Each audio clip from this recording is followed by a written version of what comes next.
2 years ago, I packed my car, old Chevette 84. Drove it till the engine smoked, hitched a ride through San Antone. Got a job tending bar, let a senorita break my heart. I wanna sink my feet into some Illinois clay, walk along the cornfield in the cool of the day, get a dog and chase a rat. So welcome everybody, another episode of the CommonGround Podcast. We invite everybody, as always, to join the CommonGround community and share in our mission to bring open, transparent marketplace. Yeah, transparency to the agricultural and hunting lease industry. Yeah, it's only fair. Mm-hmm. Well, fair for some. Price transparency is good. Competitive marketplaces. October 2nd, second day of deer season for a lot of the states in the Midwest. I'm looking out my windows here at the Pear Tree Studios, and the balmy 85. The beans are gone. Is it October 2nd or October 3rd? Third. It's the third. Yeah, because the first was Sunday. Yep. I spent Sunday in church, and I'm not fine. It's so hot. I haven't been hunting. Nobody gets excited about hunting when it's 87 degrees. I've seen a couple big deer get shot. Yeah, it's probably high fence. I don't know. No, I mean they're deer locally here. But yeah, it's hunting season. It's hunting season, which is awesome. It's harvest season. If you don't know anything about anything, Brad and I are passionate about very few things in life. Family is one of them. Fulton County is another one. But deer season, I mean, yeah, man. You wait for it all year. Mm-hmm. And then it's like, oh man, it's so far away. It's so far away. And then you start shooting doves.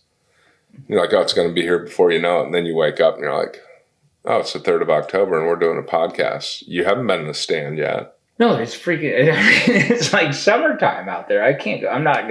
I just don't think it's right almost to just be patient, you know. Cold front moving in this week. There is a nice clipper coming down. That's going to be really productive. And people aren't going to see this, so after I'm sure everybody knows about October cold fronts by now, that they can be as productive as any time during the rut, realistically. So, yeah, I think it will be a really fun. Well, I'm looking forward to you getting in the stand this weekend for the cold front and taking a big deer. That'd be cool. That'd be good. Yeah. But you're not gonna be in the stand this weekend. I'm not. No, that's why. I'm missing out on the one really cool cold front of October. There'll be more. But welcome everybody. We got to spend some time, or I got to spend some time last week over in Iowa, and we both spent time in Iowa. That's right. We were both in Iowa. Yeah, it was kind of a whirlwind, if you will. Yeah, it was. It was fun. I like Iowa. I really like the folks in Iowa. I like the country in Iowa. It's a different feel. It's not Illinois. It's not Central Illinois. When you leave Illinois, and like I don't care whether you're going to Iowa, Missouri, Wisconsin. I mean, when you cross the border out of Illinois, it almost feels like you escaped prison. Like you're looking behind your back. You're like, am I allowed to do this? Yeah. Like, oh my gosh, I'm in a new country. No. Like it's a different feel. And so one of the farmers that we met with out in the field, 90 bushel beans. I've talked to a couple guys that are pulling 80, 90 bushel beans. Yeah, it's awesome. But it's cool. I think it represents a sore spot for some of the guys that are in the 40, 50, 60 bushel range. Oh, no, I'm sure those guys are out there. But for the most part, a lot of these... It wasn't as bad as what they anticipated. Well, and we don't get to talk to everybody, but I mean, I've heard... Beans are made in August. So far. I mean, we've got a pretty trusted source. He lives by that. He said beans are made in August. Mm-hmm. August was a good month for beans. Mm-hmm. Corn yields are coming in okay. I wouldn't... Yeah, I mean, the guys seem satisfied considering their expectation. Yeah, and it's not going to be a bumper corn year, but the beans seem to be doing well. And I mean, these are just, pockets of Northeastern Iowa that, and they even say, the rain, it's not like they got a bunch of rain there this year. So excited to see that. But I think it speaks to some of the technologies and the seeds and drought resistant and like year after year after year, I think we're seeing some of the technologies in the seed industry really proving themselves, being able to stand the test of time to say, yeah, we went 6 weeks without rain, but we got that 1/4 inch that triggered it. Mm-hmm. And sometimes that's good because they just start driving roots down, looking for water, and it gets strong. So, again, you and I are not agronomists. Mm-mm. We're just correlating what we hear talking to people. Yeah, it's just, that's all I can speak to realistically. It's just what the operators are open to telling us. And I think it's cool when you see 90 bushel beans on a year of this nature that could have been a substantial, a tough year across the board. No, I think it's great. Finally rains in some spots. So it's good. We finished a couple leases there in Northeastern Iowa. One is that Delaware County, Iowa. Manchester. CSR2s in the low mid 80s on a couple of these tracks, and there were multiple bids on both of them. One's a small track; it's a 40-acre square. The other one was a 110-acre towable track. But on both of them brought multiple bids over the 500 mark. Nice, strong rent still. Rent's still strong. I got to sit and meet with 3 or 4 of these farmers that were bidders on these tracks and spend some time with them discussing, and they're very confident in their ability to pay this. And so I think it's neat to see for Northeastern Iowa in particular that these guys are able to generate some pretty strong numbers, arguably a lot higher than what the Delaware County average would show. Well, we've talked about the county average. Yeah, no, I know, but it's nice to see that there's still very bullish farmers out there. Considering that things are changing a little bit. Well, for us, our business works when the farmer succeeds and when the landowner succeeds. So we like seeing good rental rates. We like seeing good yields, and everybody wins. Mm-hmm. So.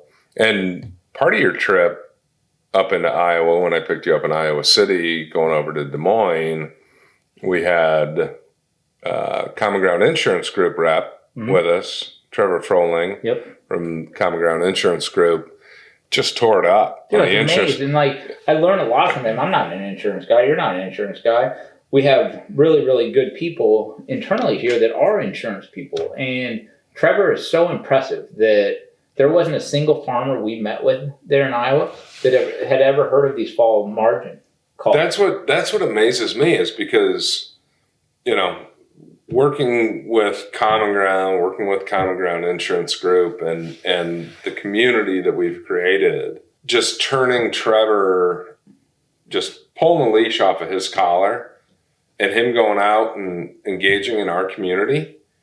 He says 90% of these people don't even know that a fall product like this margin product exists. No, it's really neat. You could lock in over $5 corn and over $13 bushel for Delaware County, you could lock in $5.10 corn for next year, guaranteed. A fall product. Mm-hmm. He's wiped the slate clean on his insurance in 3 to 4 weeks selling fall product, and he's meeting growers that have been doing this 30 years, and they're like, never even been introduced to this product. No. My crop insurance salesman I've been dealing with for 20 years has never even told me there was a fall margin product. No, we do the same thing every single year. We do the federal crop, and we do it in the spring. Wind and hail. We do, that wind and hail.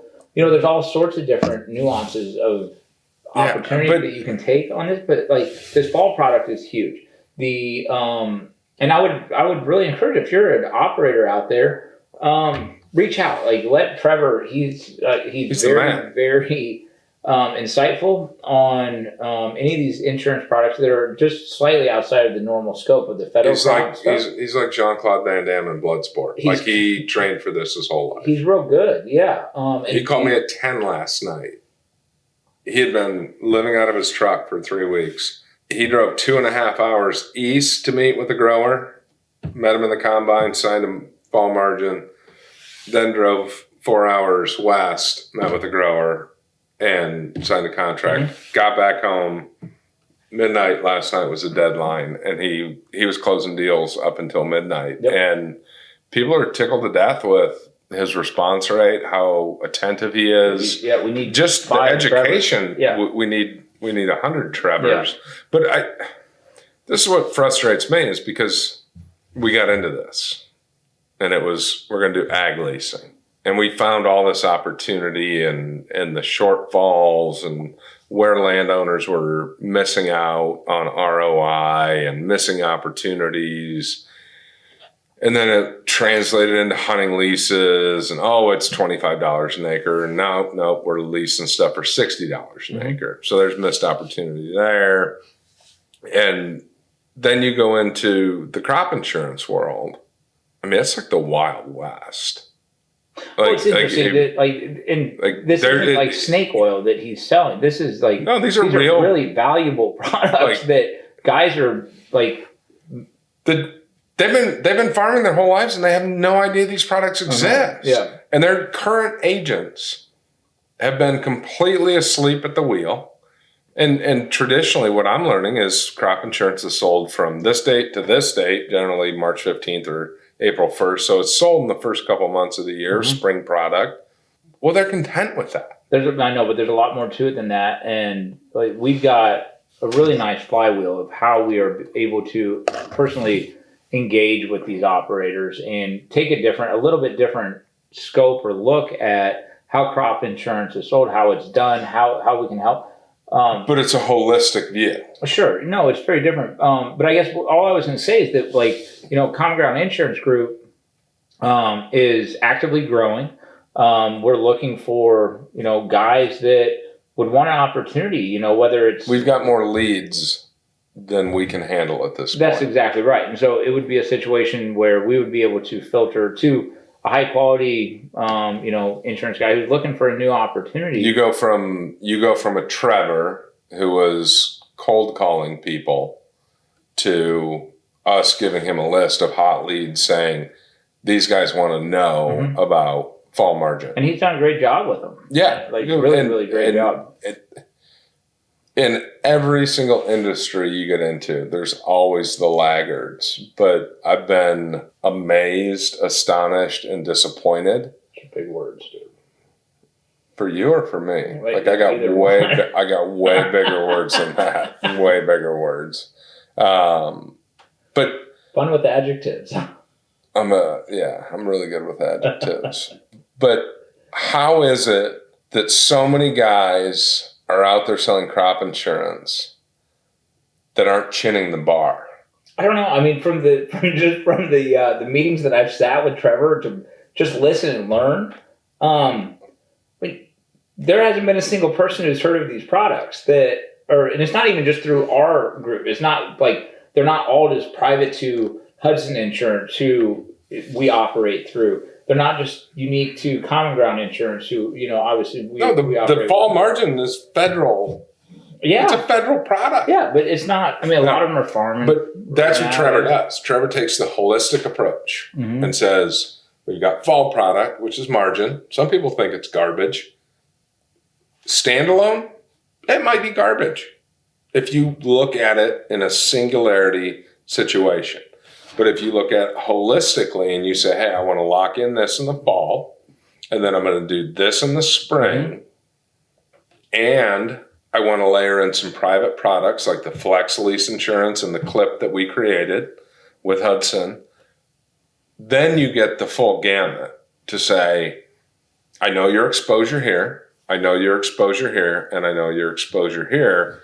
We can layer this in throughout the sales cycle. To get rid of those gaps like we always talk about. Yeah, you're operating in the red zone. Yeah. You're operating, you've always got a little bit flapping in the wind, but what Trevor does is says, hey, it's fall, let's look at this. In the spring, I'm going to look at this. And then as we progress, we can layer in some protections through private products to cover that red zone. So you can almost almost with pretty good certainty say, I'm going to guarantee price, I'm going to guarantee revenue. Can't guarantee your yields, but we know we can do this for you, and you're protected. He actually, it's almost like he's a pharmacist. You know what I mean? Like he's writing, I'm watching him set up like basically one-off prescriptions for each individual. Yeah. It's insurance prescriptions. It's like, correct. Here's how you operate. Here's what I would suggest. Here's why. And he gives very, very detailed, in-depth reasoning on why we would do this, why he encourages this. Here's charts of historical data showing how this product has paid well. He's selling with collateral, and he's a farmer. He's a farmer, yeah. Like him and his dad. Yeah, so both our agents that we have, they're farmers. Yeah. So they're like, no, we use this. This is how we do business. This is how we guarantee our revenue and our income. No ifs, ands, or buts. We know our floor. That's it. We know our profitability, and we lock it in. And that to me was a takeaway of Iowa. Like, you met a lot of good farmers, a lot of good growers. There was a couple of guys that were younger, farming 700-800 acres. They picked up a piece. They did, yeah, which is cool. Like that was a neat story. Got to meet these guys. They were not the high bidder on the farm, but after discussing with them, they are very forward-thinking guys. They're not farming that many acres, and so they were absolutely thrilled to pick up But they want to grow their operation. Yeah, and he had said that they were farming 800 acres last year. Last year or the year before, and they planted all of those acres with an 8-row planter. That's awesome. It's super cool, yeah. Yeah. But they're very heavy in the soil sustainability. Putting back into the soil organic matter. They know what they're doing. It's just but they weren't the high bid. No, I think they were third high or something. How about the guy in Indiana? I think this is a great story. We got a call from a landowner in Indiana. He had just inherited ground from his mother. It was him and his 2 sisters. So keep in mind, there's three people. There's 3 players. Yes. They're currently getting, I think it was I might be off $5 or $8 or whatever, but I think they were currently getting $200 an acre. He said, hey, I saw your podcast. Really believe in your mission. Really love what you're doing. We inherited this ground. We think we'd be getting a little better shake. So we ran him a cash run estimate. Hey, you should be getting 300, 3.25, roughly in there. We're pretty confident in that. So he says, well, what about the contracts? We said, well, we got a boilerplate lease agreement. If you don't like that, we can do it custom. We can work with your attorney and upload a custom agreement, and we do it your way. We're here to serve the landowner. So after a couple of weeks, hammered that contract out with the attorney. We uploaded in the system. We put his farm up for lease. 136 acres. And he was worried. He's like, it might flood. And I'm like, don't worry about it. They'll take that into account. They can buy flood insurance. They can do all this. Just let them bid and make their own decisions. So previously, getting roughly $200 an acre, the auction closed. High bid. This is just a great story. 136 acres. Yeah. High bid was $385. From 200. From 200. Okay. High bid, $385. So Silas, one of our... What's the math on that? I don't know. We live our phones outside. It's almost double. Oh, it's close, yeah. It's damn close, yeah. 93. And we didn't know whether the guy he wasn't overly excited. He was excited about the high bid, but I think he felt bad that his mom was only getting 200 for all those years. So we sit down, we go through everything with him, working with Silas, one of our great team members. Said, hey, here's your top 4 bidders. We're going to go through these. And he says, I want to stick with the current farmer. Mm-hmm. Everybody's like, what? Well, your current farmer was at 280. you're leaving $105 on the table.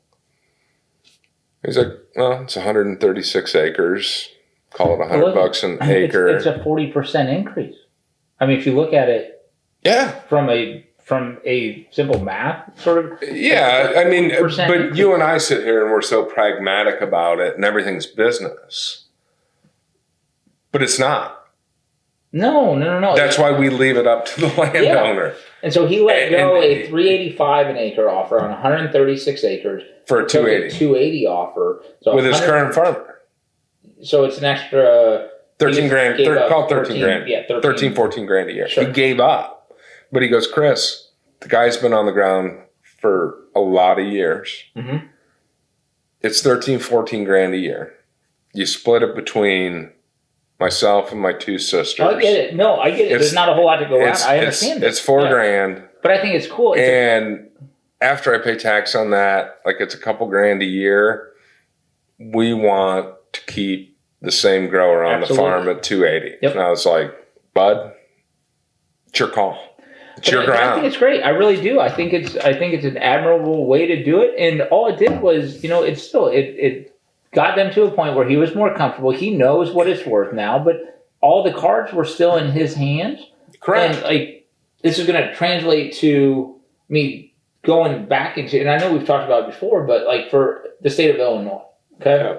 If we want to talk about just a landowner, whether they have a written lease or a handshake verbal lease, in order to have any negotiation power, to just have a discussion, we're still seeing cash rental rates jump on average 40%. Okay, right. This one went up, 93% or something there in Indiana for the high bidder. But in order to be able to still have a conversation with your current operator, you have to send that tenancy termination letter before October 31st. In Illinois. In Illinois. Now, or 4 months prior to the lease end date if there is a written lease. Correct. But if you're a landowner, you're watching this because you understand what we're doing. Bored shitless. Just make sure that call us. Call myself. 309-231-1449. That is my phone number. It doesn't matter. You sound like an attorney selling legal advice. I'm not. All I'm doing is making sure that landowners still have the opportunity to have a conversation with their operator. If they don't get these termination letters out, it's the same deal as last year, no matter what. Correct. Okay, there's no negotiation. You don't have to run it through us. You don't have to send the letter. Is what you're saying. Send the letter. Terminate the lease. And then we'll talk to them. And we'll talk again. You've got from October 31st until March when they start planning to negotiate the lease for next year. And have discussions. You get into the holidays and stuff, but come to us. You send that cancellation letter October 31st, you're going to be getting turkeys and Christmas hams. Well, I don't. Yeah, and I don't. Your driveway's getting plowed. Maybe. All I'm saying is that, for the landowners, this is very, very important to. And if you don't want to have the conversation yourself, if you want to, call us, talk to myself, talk to Silas, talk to any of our internal guys who deal with this stuff day in, day out, and they're very hands-on with the landowners, and say, hey, I don't know what a termination letter is supposed to look like. Perfect. I'm going to give you It's pretty simple. No, well, it is, but if you've never done it before, you don't understand it. It's in the state of Illinois. It's got to be postmarked by certified mail. Prior to October 31st. Okay, so I'm just saying, let Common Ground be a resource to you as a landowner that you don't have to run your farm through us. You don't have to, but let us just be a resource for you. That's all we want to really ultimately be. If you say, hey, my guy's really not cooperating, will you guys step in and help with this? Sure, we absolutely will. At that point, let's run it through and see what. Or send the termination letter out tomorrow. Get it postmarked. Your farmer's going to get served with that, and he's going to be like, "What in the absolute hell is this?" Well, I just terminated our current agreement. I want you to stay on the farm. I went to Common Ground for free and got a cashier instrument that says my rental rate should be here. You start that negotiation. But keep in mind, again, our cash rent estimate is very low. We've intentionally still left them on the side of caution conservatively. They're conservative. They're conservative. Farmers are getting aggressive. I mean, we see $80, $90 above our cash rent estimate per acre consistently. It's an easy 20%. Correct. 30%. So most of the time. The moral of the story is, if you're on a handshake, probably not the best idea. I've gone back to my days as a real estate investor still to this day. Like, I don't rent houses to people on a handshake. No, they have a written lease agreement. Utilize this, and if you would like an example of our lease agreement, we're happy to share that with you. We would love to be a resource for you during this time of the year when it is critical to get these termination letters out. Let us help through this process, and it doesn't cost you a thing. Like, we've discussed the farm management side. Like, we've got some really strong resources there. Like, to that point, you've been accused of being critical to farm managers. We've invited farm managers on the podcast, but we actually met with a couple of farm managers when we were in Iowa. Big farm management firm. Won't say the name because they didn't want us to disclose it. But they were pretty legit and real with us. And their take on it was, hey, you guys fill a void. We fill a void. Like, you might have, and we got down a little bit of a rabbit hole of, let's say you got $1 million to invest. You can put it with your guy at Edward Jones, and he can manage your money. That's his job. Mm-hmm. That's what a farm manager does for people that own farm ground that don't want to touch it. Manage your resources for you. Manage my resources. Capital improvements, the whole 9 yards, mm-hmm. marketing grain. They're dealing with gross profit, gross revenue, stuff like that. But after dealing with these two guys, having a great conversation, they're like, you guys fill a void. You've got the landowner that owns 150 acres here and 150 acres here. Mm-hmm. And they're more like the E-Trade or Scottrade or TD Ameritrade that, like, they're savvy. They just need a little bit of education and they need a little bit of technology. The farm management not for everybody, but there's a substantial group out there. We've got two subsets here of, you've got people with money that put their money with a financial advisor. Mm-hmm. Agreed? Yeah. You've got people with ground that put their ground with a farm manager. Mm-hmm. Perfect. But you also have people with money that say, I'm going to handle my own money. I'm going to make my own trades and I'm going to manage my own money because mm-hmm. that's what I know is best for me. And then you have people that own ground that say, I own 700 acres over 3 tracts. I'm savvy enough, but I need a little bit of technology. Sure. That's the market we serve. Yeah. To say, you've got enough and you're pragmatic enough to run this as a business. You don't require a farm manager. Sure. You're educated enough to make your own decisions to say, hey, I'm gonna reinvest my cash flow into drain tile knowing that my rent isn't going to increase. Some landowners don't know that. They belong with a farm manager. Absolutely. So we had this kind of Maya Copa euphoria moment of, we can all coexist. Yeah. And they didn't see us as a threat after we explained how we operate. I think it's just but still that we appear threatening to a farm management company, but we're not though. But E-Trade, Scottrade, TD Ameritrade, all those online brokerages were a threat to the traditional Charles Schwab, Edward Jones. Yep. Like, they viewed that as a threat. It didn't stop them from growing. Right. It didn't, because there was a need in the marketplace. Sure.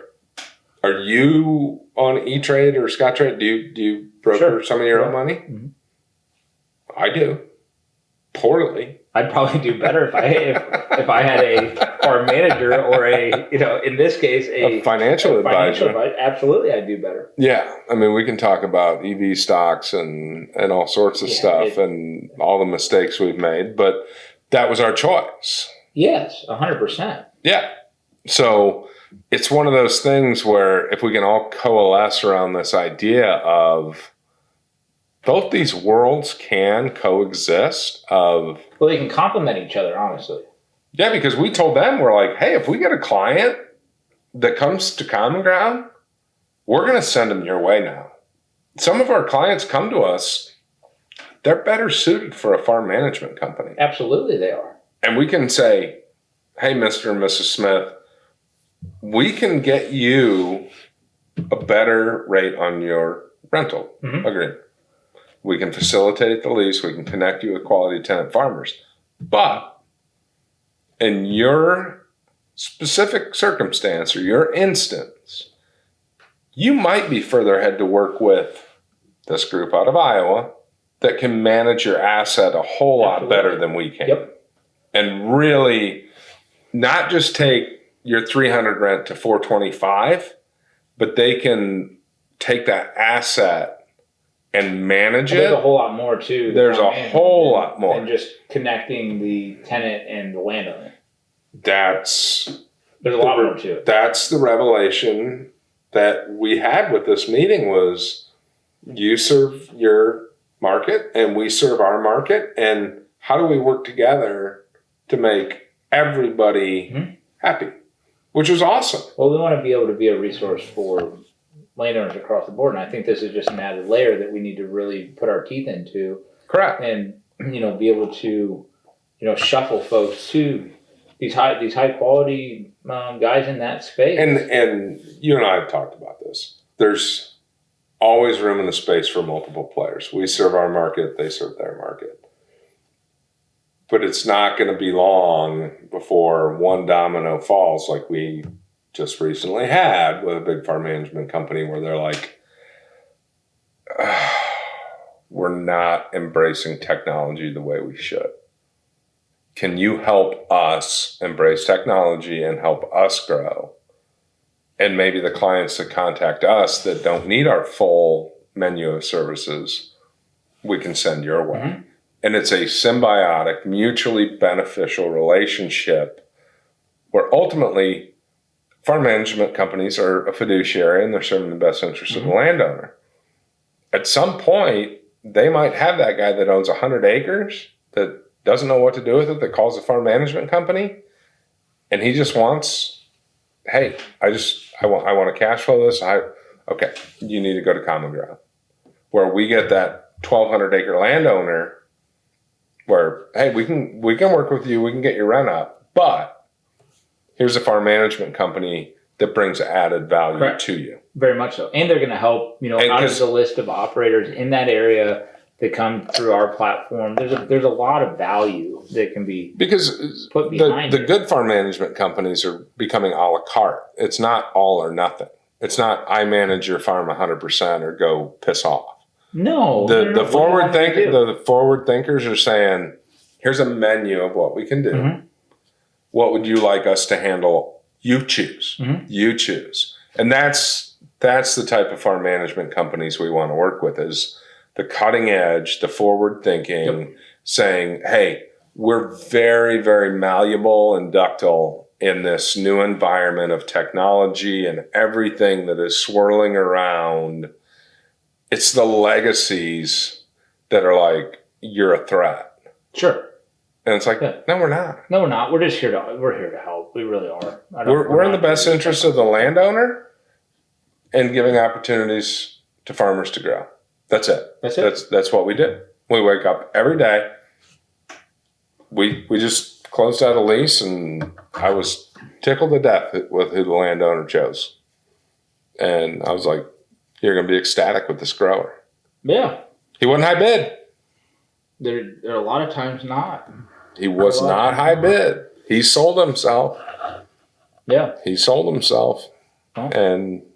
But we got some really cool properties coming up Yeah, we've got some real nice farms, Central Illinois farm, actually kind of Western Illinois farms coming up. We're going to see a few more in the state of Iowa. We've got a few more coming in the state of Indiana. We're kind of getting toward the end of the leasing cycle of sorts, but we're still be watching. Once these come up, we will obviously push these very, very heavily through our social channels, through absolutely, a lot of direct touches with growers in the area, stuff along those lines. And you'll get them. I mean, if you follow the Common Ground community on Facebook, you're going to get them dropped right onto your phone, like for free. If it's in your area, here you go. Yeah, if you're a member of the platform, that costs you nothing. So, we met with a grower the other day. Yeah. Oh, yeah. He was currently farming one of our listings. Mm-hmm.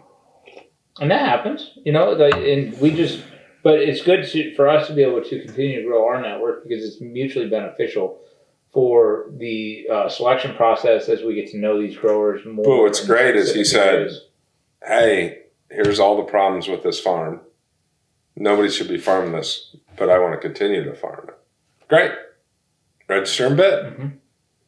Well, then you get a call from him a couple days later. Well, I heard there's a few more farms going to be coming up on your platform. Mm-hmm. Absolutely. I'm glad you registered, and I'm glad you're bidding on your current farm because now there's more opportunity. And what is it, a couple hundred acres, 300 acres? Yeah, I'll be pushing 300. Yeah, some of it Class A.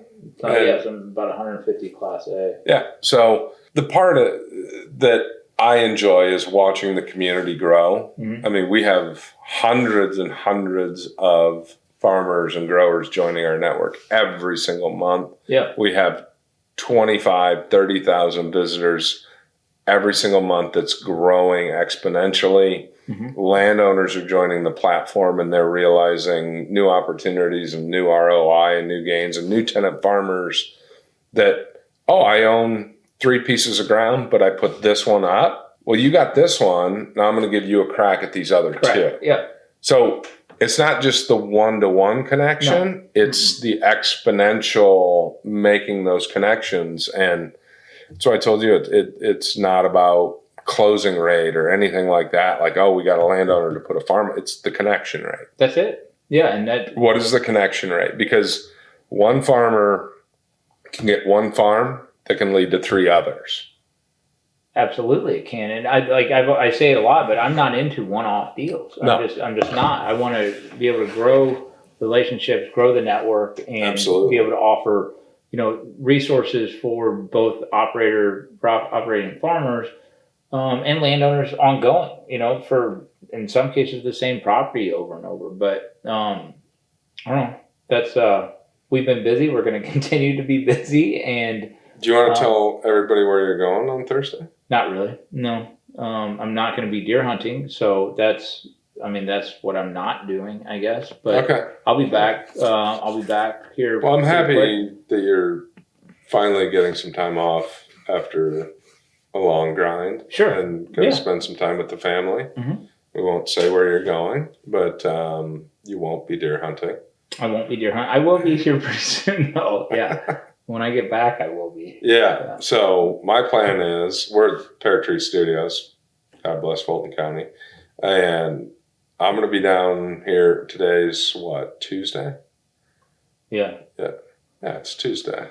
So I'll be back down here Friday afternoon. Cold front moving in. I'm going to get my 9-year-old boy out with his crossbow, mm-hmm. and he's going to go shoot some slickheads and put some meat in the freezer for us. I like it. So it's going to be a great weekend. I'm really excited. When you start seeing 60-degree high and 41. Yeah, it's good. It just puts that little tingle in you. I like it. So, yeah, I love it.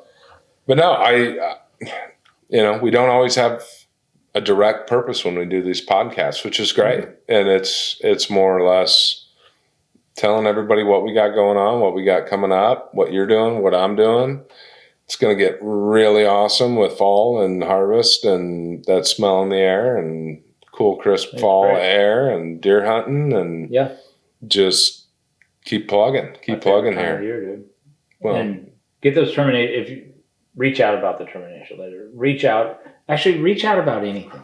just like we have resources that we want to and we thoroughly enjoy discussing, meeting landowners, farmers. I mean, if you're a farmer and you hate us, call us, please. If you're we had farm managers that hated us and called us, and we met with them. It's great. Yeah, it was great. Now we just like to. I mean, we're going to go pheasant hunting in Iowa now. Yeah, we're here to have a conversation, educate, inform.